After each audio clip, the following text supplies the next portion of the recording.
Hey everyone, welcome back. This is another movie review. Finally, this is a movie that came out actually earlier this year. Okay, and I've been meaning to watch it. It's one of the 4 major superhero movies that came out this year. Okay, this is X-Men Days of Future Past. I just finished watching this. And, dear God, this was a fucking awesome ass movie. This is a movie of the year contender for me now, okay? I've seen Captain America and Guardians of the Galaxy and reviewed them both. And this, I'm debating putting this at number 1 now. I didn't think I would either. People were telling me, oh, this is so much better than those 2 movies, but I honestly didn't think that I'd think that. I'm not going to say for sure yet if it is or not. I have to think it over a little bit more, but in terms of initial impressions, I thought this movie was amazing. Okay, apparently it's supposed to be. Hold on a second. Apparently it's supposed to be like a sequel to 2 X-Men movies. 2006's X-Men: The Last Stand and 2011's X-Men: First Class. I haven't seen either, so this review is based around someone who was coming from someone who has not seen either of those movies. In fact, the only X-Men movie I ever recall seeing in the series was last year. I watched and reviewed the Wolverine movie, and I think that's it. So, yeah, this is based on someone who has not seen the 2 movies that came before this, or any other X-Men movie for that matter. Okay. And based on that, it was still a really awesome movie. Granted, there were a few references in this movie that kind of made me wish that I did watch those, and I'll probably have to look them up now to see what exactly they're all about. But, to actually watch them, But still, even though I haven't watched them, I still really love this movie. And I definitely recommend it. So let's get into what this movie is about.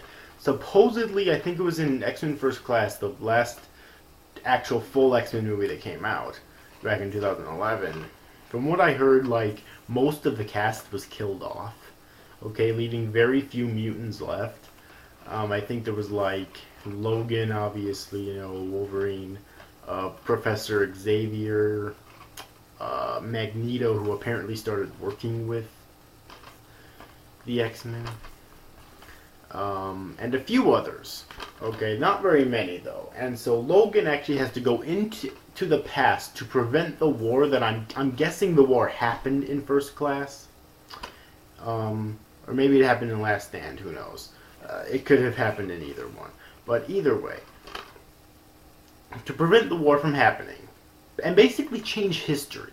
And one thing I really like about this movie is that when it deals with this time travel stuff, a lot of works and even real people who talk about time travel really tend to contradict themselves. They say, well, the future is unwritten, it's what you make it, but then they go back and say you can't change the past.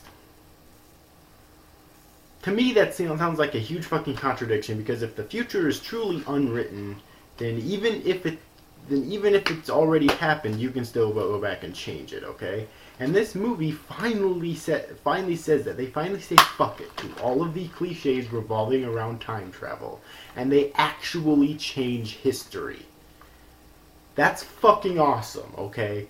It's the first work of fiction that I think I've ever seen to do that. So this plot is very original in that aspect, okay?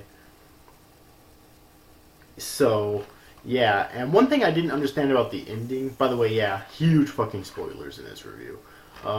Actually, I forgot to do these technical stuff here. Directed by Bryan Singer and produced by Lauren Shoulder Donor, Bryan Singer, and Simon Kinberg and Hutch Parker.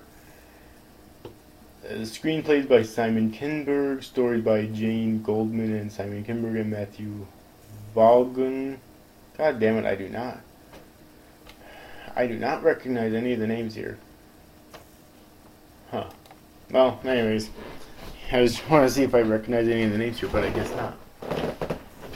And apparently, the Days of Future Past is actually a story from the comics. Okay, I did not realize that they actually did this in the X-Men comics first. Okay, so one thing I didn't understand about the ending, and I'm going to be jumping around here a little bit with trying to analyze this movie, is that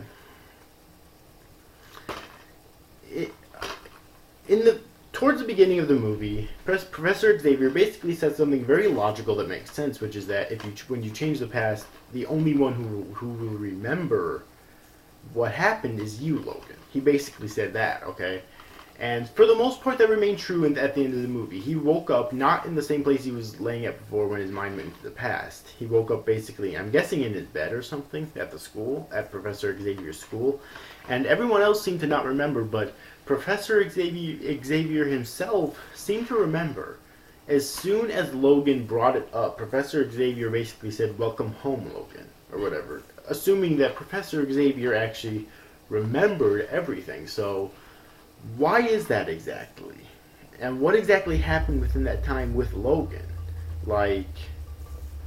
So would history have had Logan just staying there in the past to help them prevent the war and everything for the next 50, 60 years? And then when he finally reached his time, it'd be normal again? I don't know. That part really confused me. And why would Professor Xavier himself be exempt from forgetting about everything? Would have been because of his powers? I think that part could have been explained a little bit better. But other than that, I thought this movie had a very good ending. Okay, even though that apparently there's going to be more X-Men movies in the future, which as I'm talking here, I'll look it up real quick and read them off to you. But yeah, apparently there's going to be more X-Men movies in the future, but I thought that they wrapped up the story very well in this movie, okay? And even though after watching this epic fucking movie, I'd be more than happy to watch other movies in the future. That regard around the X-Men. Yeah, there's apparently a Deadpool movie in 2016 that's going to tie into the X-Men somehow. X-Men Apocalypse in 2016, the Untitled Wolverine sequel in 2017, which I assume is a sequel to 2013's Wolverine movie. Then X-Force, have no clue what that is, and no clue when it's coming out even. So apparently there's going to be more movies revolving around the X-Men in the future, which makes sense because they are one of the most popular superhero franchises ever made. But still, I thought that this story was concluded very well, which is very rare, mind you. Okay, so really I have no issues with the ending, except for that little bit of confusion that I had in terms of the memories and stuff like that. Okay, so the main theme about this movie, though, is that Logan's mind is being sent back in time so that he can prevent the war from happening. And in order to do that, he needs to find Magneto and Professor Xavier in order to basically get them on his side. Okay. When they were very young, and Professor Xavier is a very different person back then. Apparently, his powers awakened when he was 8 years old. But sometime in the past, he actually sacrificed his powers in order to basically walk again. Okay. And see again, I think he said as well. So I guess he doesn't have eyesight, which I wasn't aware of at all. However, in the movie, he does end up sacrificing his feet again, and I'm guessing that means his eyesight again, in order to use his powers, because his powers obviously are absolutely necessary for their success. Okay, and also we get to meet Magneto in the past, who's locked up basically deep underground in the Pentagon, which I didn't even know the Pentagon had a prison, but apparently it does. And they basically break him out, but he ends up almost going down that same path once again, and ends up causing lots of destruction. I'm assuming killing lots of people, but but before the time of the movie goes back to the present day, it seems like he either was defeated or surrendered. So it's kind of weird. I didn't really like the build up to that too much. I thought that was not only kind of fast, but also was kind of vague. Okay. And also, like, I thought it was kind of vague, explaining, like, so is he supposed to be dead in the present day, or maybe just captured? I assume dead, because he did say that if he's captured, they're basically going to kill him, which would make sense. You know, if they can kill him, they're definitely going to. So it is kind of weird. So is Professor Xavier actually dead in the modern day? Or not Professor Xavier, Magneto actually dead in the modern day? That was kind of vague as well. There's a lot of really vague things about the plot in this movie, but overall I thought it was amazing. Another thing attached to the plot in this movie is that the way that Logan is going about trying to prevent the war is by stopping Mystique, that chick right there. She's the one who can basically transform into anyone. You can see her on the front here too, if you can see that. She's the one who can basically transform into anyone, and apparently she killed Boulevard Trask in the past, which, having Trask in this movie, I thought was really weird, because first off, I thought that Trask only existed in the Ultimates universe, and I thought isn't this supposed to be based off the Amazing Universe? So, like the most classic one. So it's kind of weird. I didn't think Trask would exist in this universe, let alone Trask Industries. But apparently he did. Plus, I thought, even though these universes do like overlaps at times, I thought that Trask was only ever appeared in like Spider-Man stories, but apparently not. Apparently I'm wrong about that. So yeah, but either way, apparently Trask was in the past used her DNA, which again, this might have been explained earlier in one of the previous films. I don't know. It's the first time I'm hearing it, at least. So apparently Trask somehow in the past used Mystique's DNA to create these Sentinel robots to battle the mutants. Basically, they could detect mutants even if they're disguised as humans, and they would hunt down mutants, and they would not attack humans. So he and Trask Industries created the ultimate defense against mutants. And I'm guessing that's what started the war. That's what they were at war with. That's what I'm guessing anyways. Okay? Because at the beginning of this movie, it seems like they're still or throughout the course of the movie, actually, when they're, during the occasional times that they come back to the present, it seems like they are still at war. Like, the war hasn't even fucking ended yet. So, yeah. And these robots are basically, like, I'm guessing what started the war, and Logan has to try to find a way to prevent them from existing in the first place. And what caused them to forward Trask's research even further is Mystique actually shooting and killing Trask, which basically told the government that they need Trask's research and technology more than ever, so it actually went by a lot faster. So yeah, and so they had to Logan and the rest and the younger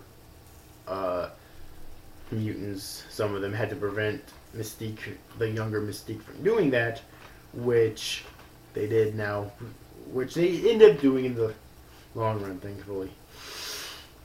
Now, we do have Beast in this too, which apparently, according to Logan, he actually didn't survive the war. I'm not sure if Mystique survived the war or not. We don't see her in this movie, I don't think, in the present, but she might have survived, though, who knows. But either way, though. So yeah, so this has a large, complex plot, and I have to tell you, very few movies can do, like, a time travel plot and do it right. Granted, I'm not as cynical as most people are about and say, oh, people should never try time travel plots, because they can end up as brilliant as this, okay? But they can also end up like shit, too, because they're really difficult to do, and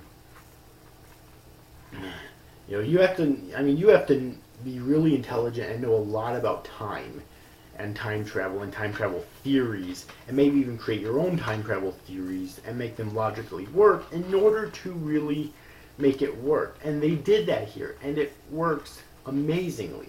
Okay, So in terms of the plot, like, it's really good.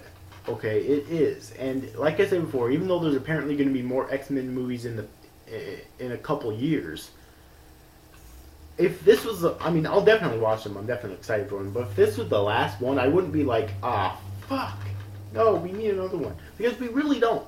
Okay? And this is one of the few times I'll say this, but we really don't need another one. Granted, I'm still looking forward to them, obviously. In terms of the characters, they're basically the same X-Men characters that...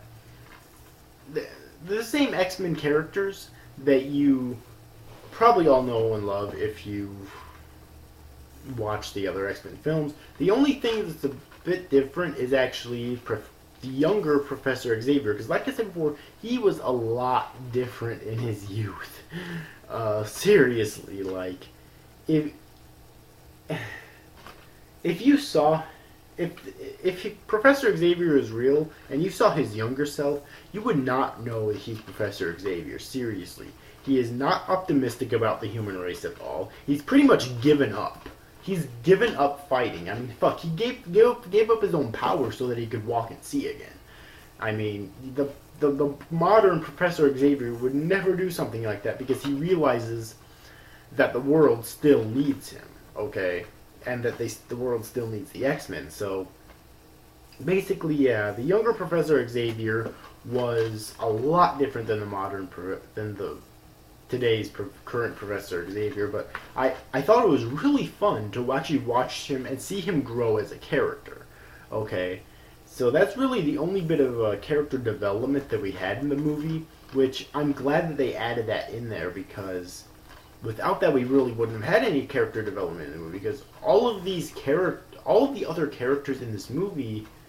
Wait, no, I take that back. The younger Mystique also got development too. But without that, like, all the other characters in this movie have already been established. Okay. Granted, we had a younger Magneto and a younger Beast, but we didn't and a younger, that fast guy. I want to talk about him in a sec, but that guy too. They didn't really get development, though, so much. So if it wasn't for, you know, a younger Professor Xavier and a younger Mystique, we wouldn't have really had any character development in this movie at all. And now I want to talk about that fast guy. Not too sure what his name is, but is that Quicksilver? Magneto's son? Because if that is, and I have something to kind of complain about here. Supposedly, the film X-Men cannot be used in the Avengers because Fox won't allow it. So, if that's the case, then how come they're allowed to use Quicksilver in the Avengers if he's in this fucking movie? Unless this wasn't produced by Fox, which I'm pretty sure it was. That is grade A fucking bullshit right there, seriously. But either way, he was really funny. He was really fun to watch. So yeah, I really liked him in the movie. So that's really it for the plot and the characters. The music, all of these types of movies, at least nowadays, have fucking amazing ass music. Then again, even if you go as far back as, say, the Sam Raimi Spider-Man films, they had fucking epic ass music as well. But seriously, the music in here is so orchestral and it just sounds amazing, badass, and epic as shit. I fucking loved every single track in this movie, okay? The acting was all really good as always. Like, everyone in here knows how to act, and they are bringing in their A game for this film, okay? Let's see here, what else? The cinematography looks really good, the lighting looks really good, all of the special effects look amazing as always. The hell's this? Includes never foreseen gag reel. I was not aware this contained a never before seen gag reel. Obviously, I haven't seen this in theater. I didn't see this in theaters back when it came out. So apparently, there's something in this movie that I saw that nobody who saw it, only saw it in theaters, has seen. Interesting. Anyways, though, aside from that, when all is said and done, can I recommend X-Men Days of Future Past? Well, what the fuck do you think? Yes, I can recommend this movie. This is a movie of the year contender for me. Okay? I mean, the movie of the year for me is either going to be this, Guardians of the Galaxy, or Captain America: The Winter Soldier. As of yet, I do not know which one I like better, but all three of them were amazing, and this one is definitely up there with them. Okay, I'm really mad that I did not get to see this movie in theaters because I can only imagine how much more epic that it would have been seeing it on the big screen. You know what I mean?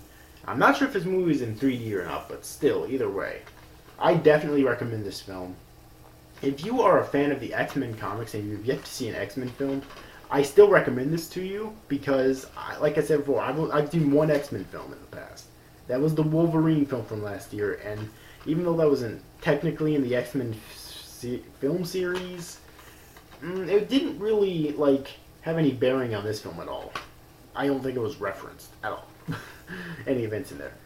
If you're a fan of the X-Men film series and if you have yet to check this out, then I definitely recommend it, because if you love the other films in the series, you will fucking adore this, okay? You will fucking praise this out the ass. Alright, and yeah, the only people I really couldn't recommend this to is people who just don't like comic books or comic book superheroes in the first place, or people who might, but they just don't like the X-Men for whatever reason. I mean, those are really the only two groups I really can't recommend this film to. Other than that, I definitely recommend it. It was an amazing movie, and yeah. So anyways, that's it for my review of X-Men Days of Future Past. I hope you enjoyed this review, guys. See you after, guys. Thank you for watching. Bye-bye.